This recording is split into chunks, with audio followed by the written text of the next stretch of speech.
is Sportsfeld Storytime. We take you back to the greatest, the highest and lowest, the most memorable, at least, moments of the sports fandom that we have experienced. And now we have arrived at the end of the Toronto SC run. In the last episode, they had raised the hardware. They had won the MLS Cup in a victorious, wonderful game, a wonderful night at BMO Field. And I'll say some incredible footage of that. Shout out to the Toronto SC digital team, the all for one stuff I was going through.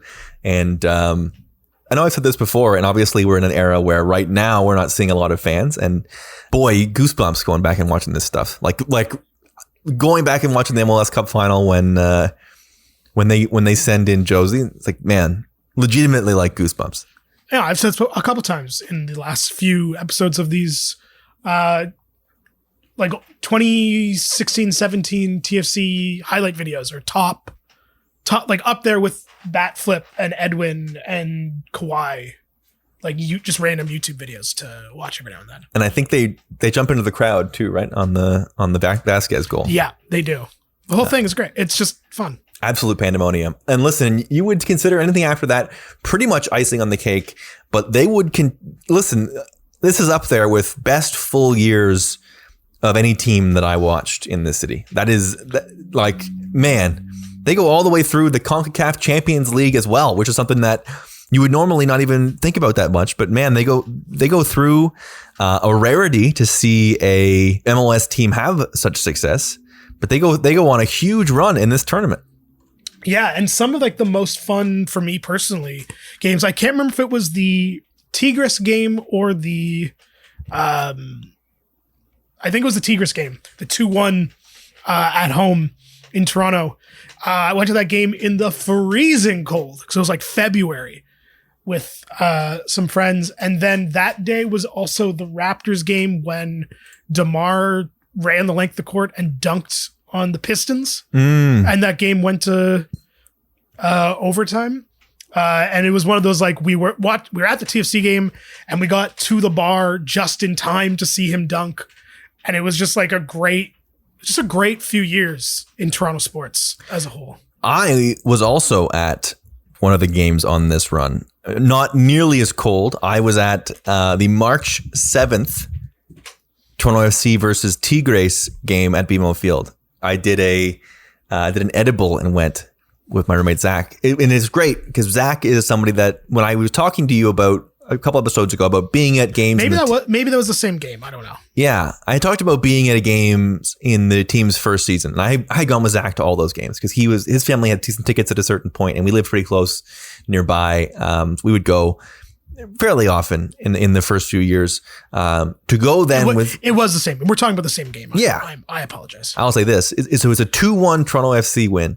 Altidore scores and Desario scores and Tigres scores first. It was the best game I had ever seen in that building. It was like, to contrast the skill on display versus watching them in the early seasons was unreal. And just to give you an idea of like legit, like Toronto has 13 shots on goal in this game and Tigres has 10.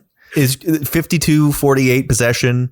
Toronto SC 335 passes. Tigres 263. Like the pass accuracy 89%, 87%. Like just really, really, really high quality soccer. And you come into these things, and I think you have this idea of how good the Mexican clubs are going to be. But to see Toronto SC hang with them and beat them, and then score in the 89th, and we were standing.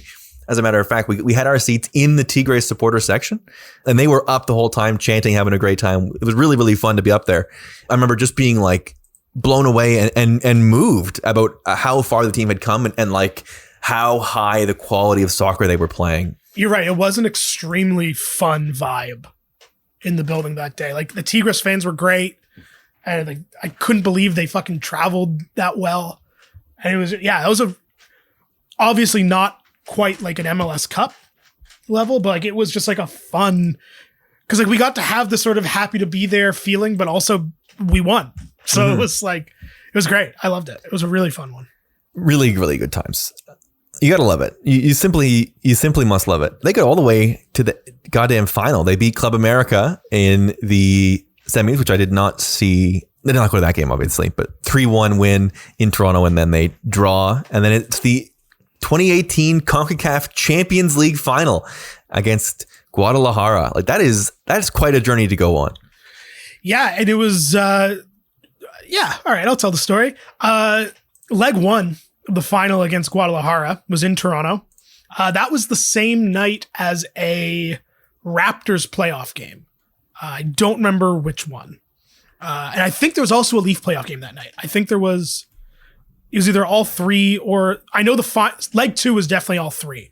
I think the first one was just a Raptors playoff game. But I was at a bar for that one with a friend. Game 5 of Raptors Wizards. Thank you.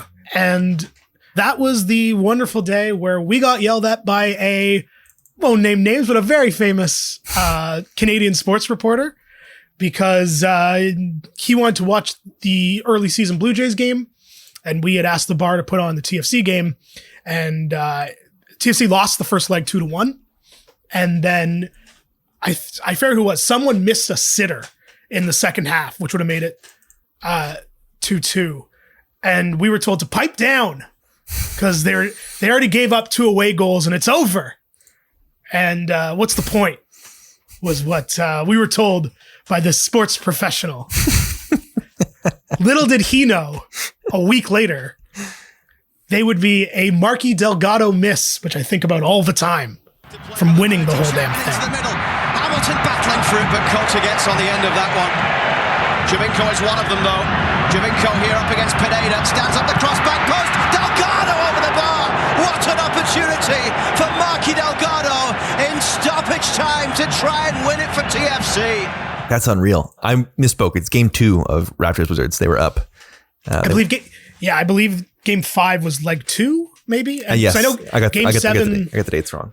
Leafs Boston game 7 was definitely the same day as leg 2. Leg 2 is absolutely Leafs Boston game 7.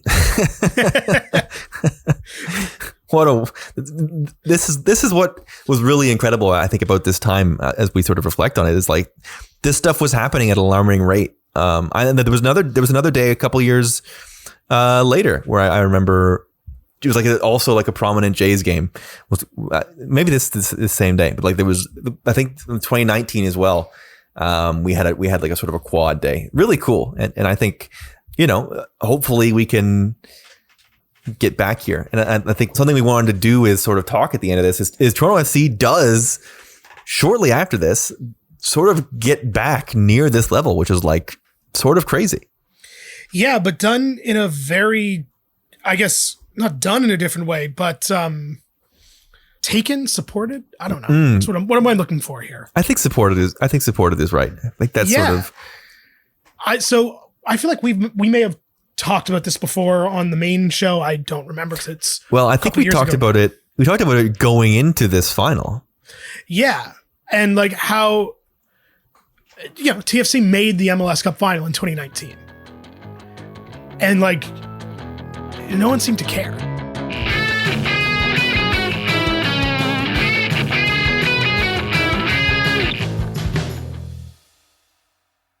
This is maybe a little more reflective than we usually get on these story times. Against Seattle. Against Seattle. And I find it so odd that it was, and obviously don't have the star power of a Jovinko to bring people in. We talked about how he was the best possible guy to sort of galvanize the fan base.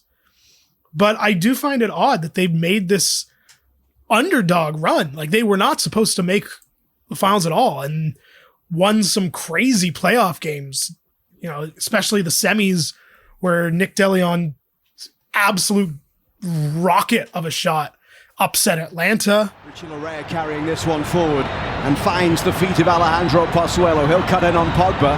Pozuelo to DeLeon on the edge of the box here. Nick DeLeon no way through as he's turned around. And DeLeon from distance! Oh my goodness! Nick DeLeon picks out the top corner and Toronto FC lead in the Eastern Conference Final with 13 minutes left to play. Incredible from Nick DeLeon. And maybe, just maybe, a huge upset on the cards in Atlanta. I don't know, I'm surprised a goal like that didn't sort of galvanize everybody. And then I watched the cup final in a bar with 6 people watching the game, which is fine, but and I'm not really saying this as any sort of judgment, but you compare it to what we were talking about last week and how there were 35,000 people packed into BMO going crazy. And this was just like, they lost. All right. Yeah. I find it very odd in such a short amount of time. I mean, you still have Bradley, you still have Altidore on that team, you still have, Bono, a lot of the backline guys, and you have Pozuelo, who is not Altidore, obviously. Pardon me, not Giovinco, but he won MVP. Absolutely right. Like it's very curious. And that thing I think we talked about a little bit with the Raptors. And I think we saw it a little bit in that 2016 Jays run as well, as like after you have the breakthrough,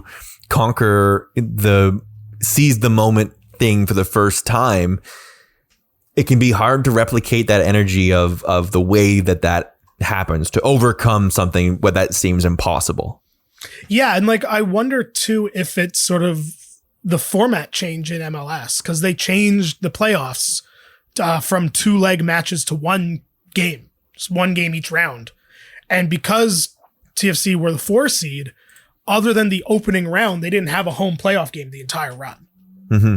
And I wonder, had they had sort of those home playoff games to build the excitement, if that would have maybe garnered more excitement in the city. But that being said, I was at the first game, the first round against DC United, and they only drew 25,000 people, which isn't nothing, but certainly isn't the playoff excitement that we were accustomed to with TFC. I don't know. I find it interesting that that team wasn't able to grab the city's attention quite. And maybe it's because it was a few months removed from the Raptors winning and the city was burnt out or something, but you'd think that would just get the city more excited. I don't know. I think TFC is probably, for me, what the Blue Jays are like for people that aren't us. Yeah. I think it's hard for a lot of people to get invested in the Blue Jays if they're not going to games. Yeah. As just a TV product, it's hard to be like. Yeah. Anyway, and that's the story of TFC. We're going to see what happens next in this next chapter, but an incredible run and really, really a major part, looking back, a major part of what was an incredible couple year stretch for sports in the city in general. They were such a fun piece to also have while we were enjoying the Leafs come up, while we were enjoying the Raptors cementing themselves as one of the NBA's best franchises, as the Jays sort of had these sparks of suddenly being the talk of the town. It was really nice to also have TFC, to go to games, to see games, to, you made some great points about how like you would watch a game and then you'd also watch the Raptors play at the same time, and all these great things were happening at the same time, and it felt like it was constant, and they were a huge part of it. Yeah.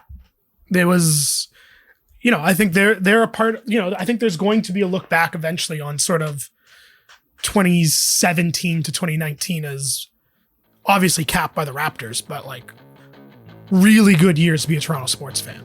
And TFC are a big part of that. Absolutely. And that does it for another month of Sportsfeld Storytime. We will look forward to another topic for another day. In the meantime, we will thank you so much for listening to Sportsfeld.